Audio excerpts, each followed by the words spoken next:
2020 was a dumpster fire year, and gaming also had it rough. From game developer crunch being rewarded and celebrated yet again to whatever went wrong with Cyberpunk. While it wasn't all bad as Animal Crossing and Doom Eternal released at the perfect time for the world, and Hades quickly became a landmark indie title, none of this explains what on Midgar my title means. A lot of the games that came out in 2020 were remakes or remasters or re-releases of older games, and I thought what any YouTuber looking to grow their numbers would think. Oh yeah, this is good clickbait. So in this video, we are covering 10 games that had releases in 2020, but they didn't originally come out this year. Now for the ground rules. Ports of games aren't enough to be considered for the list, so I won't talk about the black magic that was used to make Crysis playable on the Switch without blowing up in 5 minutes. Sorry to disappoint all the people who expected Symphony of the Night to be on this list for its Android and iOS ports. Rankings are determined by hype, game enhancements, increased audience exposure, and whatever I feel like in all honesty. So sit back, kick back, and put away the component cables because we don't need them as it is 2020. One! Alright Fortnite gamers, your winter break is ending early as you're about to get a history lesson. In gaming. The SNES was home to all kinds of great games, and JRPGs thrived there as well. Chrono Trigger, Final Fantasy VI, and Secret of Mana are all regarded to be the best JRPGs on the console. While Chrono Cross and subsequent Final Fantasy games did come to the West, a certain title was missing. Seiken Densetsu 3, which omae wa jimaku o tsukanakereba naranai nara kono bun ga wakaranai, then you probably couldn't play it until 2019, which was the first time the game came to the West via the collection of Mana. However, this game, which we call Trials of Mana, got an HD remaster this year, and it looks amazing. This remaster gives fans of JRPGs an opportunity to experience this classic series, which has been lost to time, while older fans of the series can appreciate all the great updates. The remaster is visually and audibly stunning, although the voice work can be questionable at times. Sales of the game exceeded Square's expectations with over 100,000 copies sold.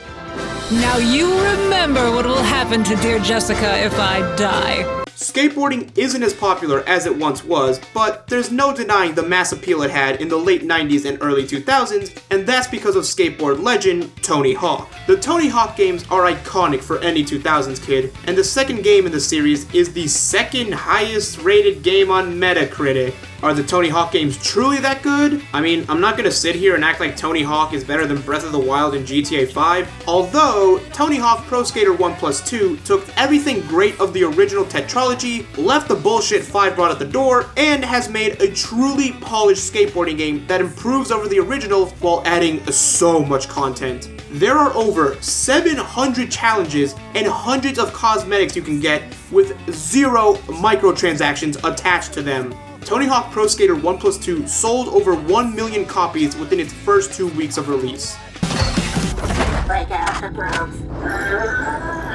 Now, remasters are good and all, and we will get to how well it works for Sony, but what happens when you add water to your game, or Rehydrated? You get SpongeBob SquarePants Battle for Bikini Bottom Rehydrated. Out of nowhere, the original 2003 licensed platformer gained popularity among speedrunners circa 2016. Since the game wasn't developed by Nintendo, developers Purple Lamp Studios embraced the growing fanbase and announced a remake in 2019 that came out in June 2020. My personal SpongeBob video game nostalgia lie in the movie game and Mario Party clone, so I wasn't sure if critics panning the game at launch were in the right. Since fan reception was immensely positive, I'm gonna say you can't spell ignorant without IGN. This game captures the charm of the first 3 SpongeBob seasons, and speedrunners went to work immediately, showing that a game can appeal to casual and hardcore fans at the same time. Take notes, Nintendo.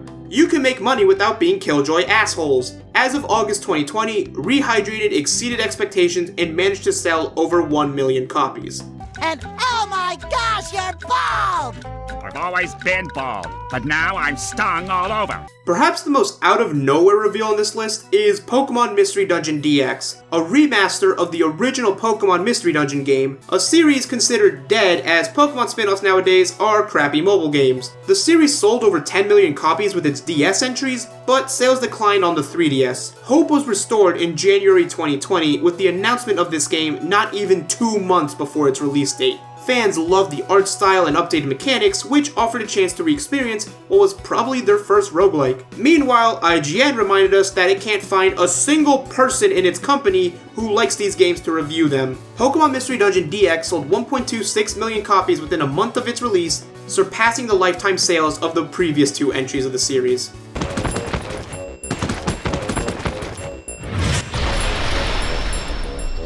This year was big for Atlus fans as they ported over Tokyo Mirage Sessions to the Switch, SMT5 got a release date, an HD remaster of Nocturne is coming, and the Vita is now completely dead as Persona 4 Golden released on Steam, selling over 500,000 copies. It also managed to break a record for most concurrent players of a JRPG on Steam, dethroning Final Fantasy XV. Impressive as that is, it's a port, so the entry for this list is gonna have to be Persona 5 Royal. Royal presents the definitive Persona 5 experience by adding so much new content, including a new palace to explore, alternate endings, and even has new party members. The only reason I don't have it higher is because you can still play the original Persona 5 on PS4, and the game kinda does have some scummy DLC practices, but there's even more scummy stuff later. Persona 5 Royal has sold over 1.4 million copies, accounting for over 10% of the series' lifetime sales. Yes,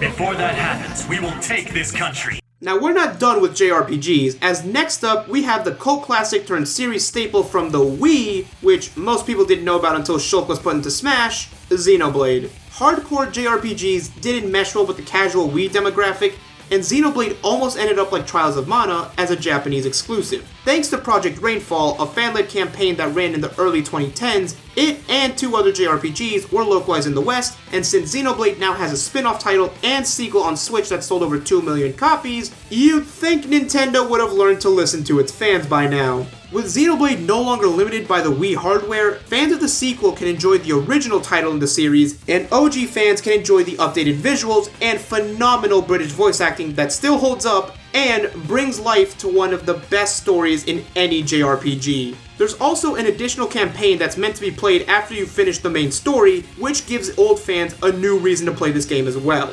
Xenoblade Chronicles Definitive Edition has sold over 1.5 million units. I'll kill you! Nintendo didn't just tap into JRPG fans' nostalgia, as they also remembered that it's Mario's 35th anniversary. With this event, Nintendo turned the original Super Mario Bros. Into a battle royale, which actually does look pretty cool, but we also got Mario 3D AllStars, a collection of enhanced ports of the first three main series 3D Mario games. 64 holds its 4:3 aspect ratio, but has been upscaled to 720p, while Sunshine and Galaxy are both 1080 widescreen. The controls have also been updated, as Galaxy fans can rejoice as the spin is mapped to a single button press, thank Rosalina. While this all sounds nice, there's a lot wrong with this collection. For starters, these ports are lazy. I don't know why 64 isn't widescreen but Sunshine is, and why these games run at their native frame rates, meaning that Galaxy gets to run at a smooth 60, but Sunshine and 64 are capped at 30. There's also the fact that the version of 64 in this collection is based on the Japanese exclusive updated version, which adds some minor things, but removes the BLJ, or backwards long jump used by speedrunners, and made Bowser straight. Bye-bye! Also, where the fuck is Galaxy 2? I mean, we all know the answer is waiting to be sold separately on the eShop, since selling each of these games for less than $20 would be undervaluing them or some other corporate bullshit. The absolute worst part of this port is the fact that Nintendo decided to make the game a limited release, as this game just happens to be pulled off the eShop right at the end of their fiscal year. You are not slick, Nintendo. Now, in spite of all that, this collection is still the best way to introduce a new generation to these games, as it is the first release of Sunshine in 17 years, the best way to experience Galaxy, and lets you play 64 with an ergonomic controller. Mario All-Stars has reported sales of over 5 million units, but that was before Christmas, so the final total is probably over double now.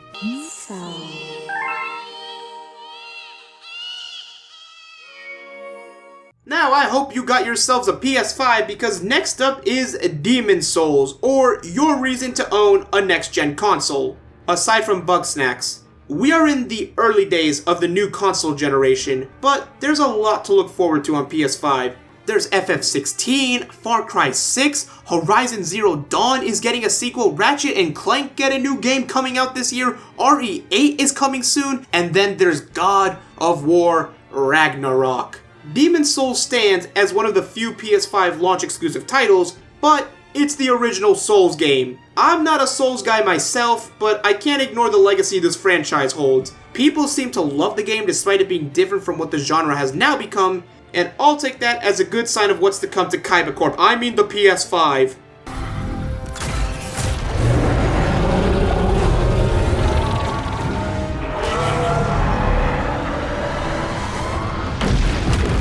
But if you don't have a PS5, don't worry, because you can play the game with the most hype behind it on this list. Let's go over the timeline. Final Fantasy VII originally released on September 7th, 1997 in North America. It was considered to be the best game ever made, and then half those people jumped ship to Ocarina of Time when that came out a year later. Square announced remakes for the PS1 trilogy on PS2, but quickly abandoned that idea as they were too busy. Then, E3 2005, Square teased a PS3 tech demo of Final Fantasy VII, which drove the internet wild. The fans would have to wait a whole decade to get any follow-up from this, but at E3 2015, it came. And then we found out Square was gonna milk its fans for all their worth since this was gonna be an episodic release.